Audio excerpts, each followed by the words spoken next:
College और universities में हमें कभी कभी कुछ प्रोजेक्ट्स मिलते हैं जिन्हें हम ऐसे लेते हैं कि बस पूरा कर दें और ग्रेड्स मिल जाएं अच्छे। लेकिन क्या आप जानते हैं कुछ ऐसे प्रोजेक्ट्स हो सकते हैं जो आपकी लाइफ चेंज करके रख दे।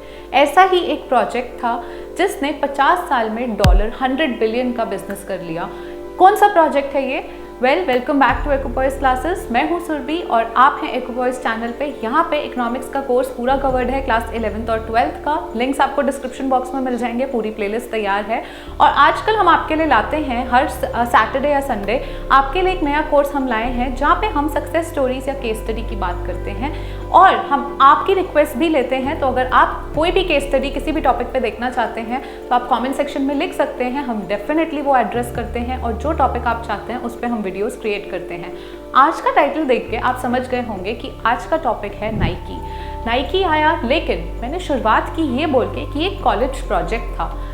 अगर आपको इसकी हिस्ट्री जाननी है तो थोड़ा टाइम में पीछे चलते हैं 1962 में, जब फिल नाइट नाम का एक लड़का अपनी MBA कर चुका था स्टैनफोर्ड यूनिवर्सिटी से। यहाँ पे MBA करते हुए उसने एक प्रोजेक्ट पे काम किया। ऑब्वियसली बिजनेस एडमिनिस्ट्रेशन हो रही है, सो बिजनेस की क्लास में एक प्रोजेक्ट तो होगा। अब उस प्रोजेक्ट पे वो एनालाइज कर रहे थे कि क्या जैसे जापानीज कैमराज ने जर्मन कैमराज को रिप्लेस कर लिया था अमेरिकन मार्केट में, तो यहाँ पे नाइट जानना चाहते थे कि क्या जापानीज शूज़ भी अमेरिकन मार्केट में जर्मन शूज़ को पूरी तरह रिप्लेस कर सकते हैं। उस टाइम पे अमेरिकन मार्केट में एडिडास और प्यूमा बहुत फेमस थे और हमारे नाइट यही जानना चाह रहे थे कि क्या अगर मैं जापानीज शूज़ इस मार्केट में लेकर आ जाऊं तो क्या जापानीज शूज़ भी इतना धमाका मचा सकते हैं जैसे जापानीज कैमराज ने मचाया।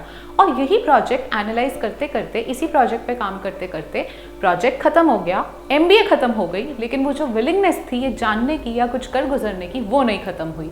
इसी वजह से नवंबर 1962 में नाइट पहुंच गए जापान को पहुंचे एज अ टूरिस्ट कि घूमने फिरने निकलता हूं और घूमते फिरते देखेंगे कि क्या हो सकता है। वहीं पे वो ही came across just a store और अ शोरूम जो कि जहाँ पे शूज़ बिक रहे थे, टाइगर शूज़ बहुत ही अफोर्डेबल थे, बहुत ही ड्यूरेबल थे। नाइट को वो शूज़ बहुत अच्छे लगे। वो शूज़ बना रही थी जापान की एक कंपनी ओनित्सुका।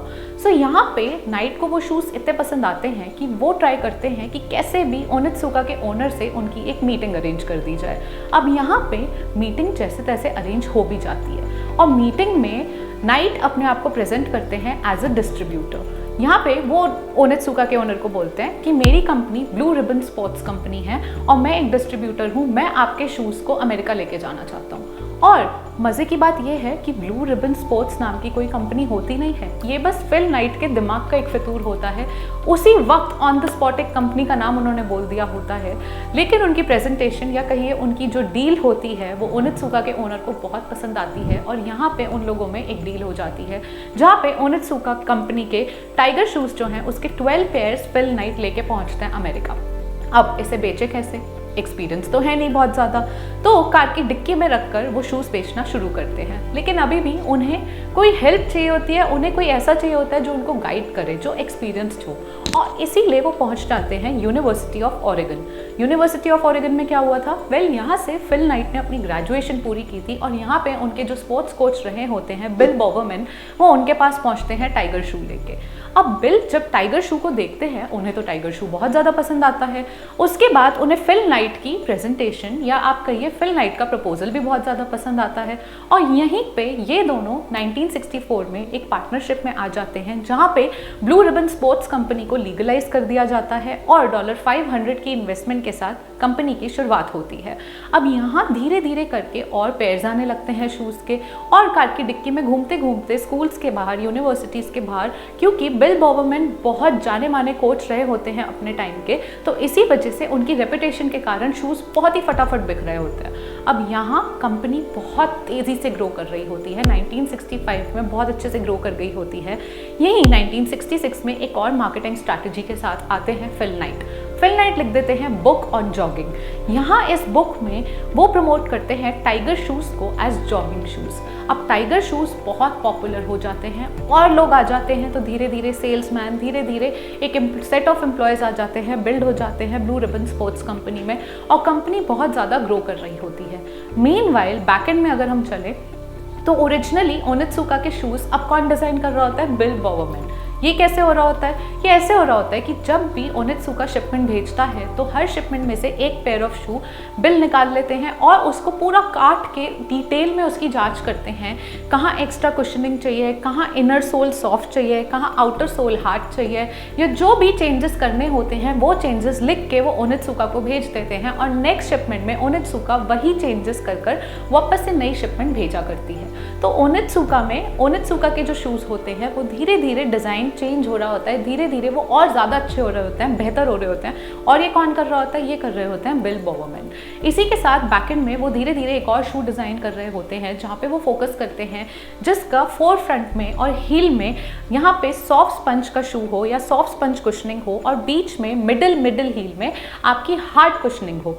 इसी तरह का वो एक शू डिज़ाइन करते हैं जिसका नाम वो रखते हैं कॉर्टेक्स। जी, कॉर्टेक्स एक शू डिज़ाइन करते हैं। वो ओनित्सुका को बताते हैं कि उनको क्या क्या रिक्वायरमेंट चाहिए, क्या क्या चेंजेस चाहिए और ओनित्सुका कॉर्टेक्स शूज़ बेचता है। अब यहाँ पे 1965 में 65 से लेके 68 में कॉर्टेक्स शूज़ आ जाते हैं और कॉर्टेक्स शू इतने ज़्यादा पॉपुलर हो जाते हैं कि हमारी जो कंपनी होती है ब्लू रिबन स्पोर्ट्स वो $3 लाख का बिजनेस कर गुजरती है और कॉर्टेक्स की डिमांड बहुत ज़्यादा हाई हो जाती है, इतनी ज़्यादा कि सप्लाई कम पड़ जाती है। ऐसा क्यों हो रहा होता है? क्योंकि अब जो भी न्यू शिपमेंट आ रही होती है ऑब्वियसली वो चेंजेस के साथ आ रही होती है और वो कॉर्टेक्स के साथ आ रही होती है। तो कॉर्टेक्स शूज़ क्या होता है, हर नई शिपमेंट पहले बिक्री होती है, पुरानी शिपमेंट्स पड़ी होती हैं और क्योंकि कॉर्टेक्स शूज़ की बहुत ज़्यादा डिमांड हाई हो गई होती है तो उनकी सप्लाई में शॉर्टेज आ जाती है। एक रीज़न ये भी होता है कि ओनित्सुका क्योंकि जापान बेस्ड कंपनी होती है तो वो फोकस करते हैं कि पहले वो अपनी लोकल डिमांड मीट करें, जापान में शूज़ बेच दें और उसके बाद वो रिमेनिंग भेजें अमेरिका में। लेकिन यहाँ पे बिल बोवर्मैन और फिल नाइट को ये पता होता है कि अगर वो अपनी कंपनी एक्सपैंड करना चाहते हैं, वो ग्रो करना चाहते हैं तो खाली डिस्ट्रीब्यूटर बन के तो ये पॉसिबल नहीं है। अब यहाँ पे वो एक लंबा दावा खेलने के मूड में होते हैं और उन्हें पता होता है कि 1972 में ओनित्सुका के साथ उनका कॉन्ट्रैक्ट खत्म होने वाला है और उन्हें ये भी पता होता है कि कुछ टाइम बाद ही 1972 में ही ओलंपिक्स होने वाले होते हैं म्यूनिक में। अब यहाँ उनके पास अगर आप देखें 1968 से 72 तक काफ़ी टाइम होता है प्रिपेयर करने का। यहीं पे बिल और फिल अपनी प्रिपरेशन शुरू कर देते हैं। कैसी प्रिपरेशन? यहाँ वो पहले तो जापान में एक लोकल डिस्ट्रीब्यूटर्स के साथ जुड़ जाते हैं और यहाँ पे वो कोशिश करते हैं कि वो प्रोडक्शन का कंट्रोल अपने हाथ में ले लें। जैसे ही प्रोडक्शन का कंट्रोल हाथ में आता है वो एक नया शू डिज़ाइन करने लगते हैं या वो ब्रांडिंग पे फोकस करने लगते हैं और वो शूज़ को नाम दे देते हैं। यानी हमारी कंपनी में बिल और फिल के साथ ही जो और एम्प्लॉयज़ काम कर रहे होते हैं वो सजेस्ट करते हैं कि क्यों ना कंपनी को नाम दे दिया जाए नाइकी। यस, नाइकी का मतलब होता है ग्रीक में, यानी ग्रीक मीनिंग है गॉडेस ऑफ विक्ट्री और ये नाम बहुत पसंद किया जाता है, इसीलिए कंपनी का नाम चेंज करके 1971 में ब्लू रिबन स्पोर्ट्स से नाइकी कर दिया जाता है। इसका लोगो डिज़ाइन किया जाता है जो कि आपने देखा होगा जिसको कहते हैं स्वूश लोगो। हाँ जी बिल्कुल, तो इसका लोगो चेंज कर दिया जाता है।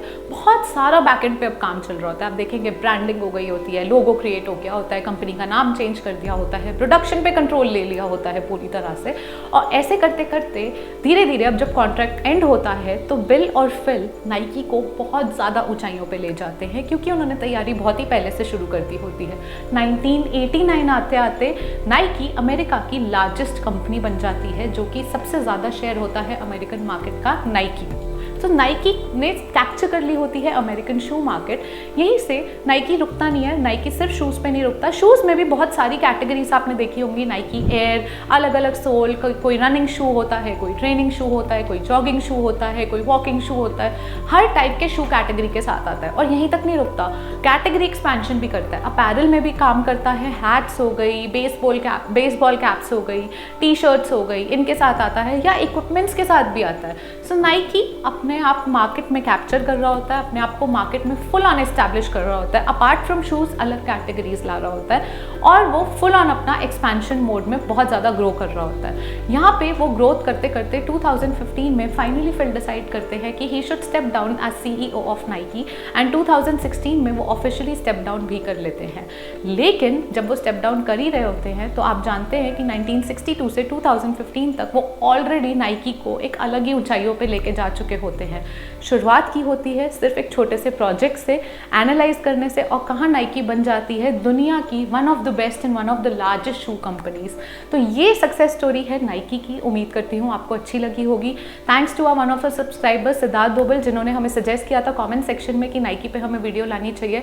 ऐसे ही आप और कोई वीडियो चाहते हैं किसी टॉपिक पे, सो प्लीज़ कमेंट सेक्शन में मेंशन करिए और वो वीडियो मैं आपके लिए डेफिनेटली लेकर आऊँगी। उम्मीद करती हूँ आपको नाइकी की स्टोरी, नाइकी का पूरा यहाँ पे जो हमने एस्टैब्लिश किया, जो स्टोरी आपके आगे प्रेजेंट की, वो आपको बहुत अच्छी लगी होगी। Until the next time we meet, take care and bye bye.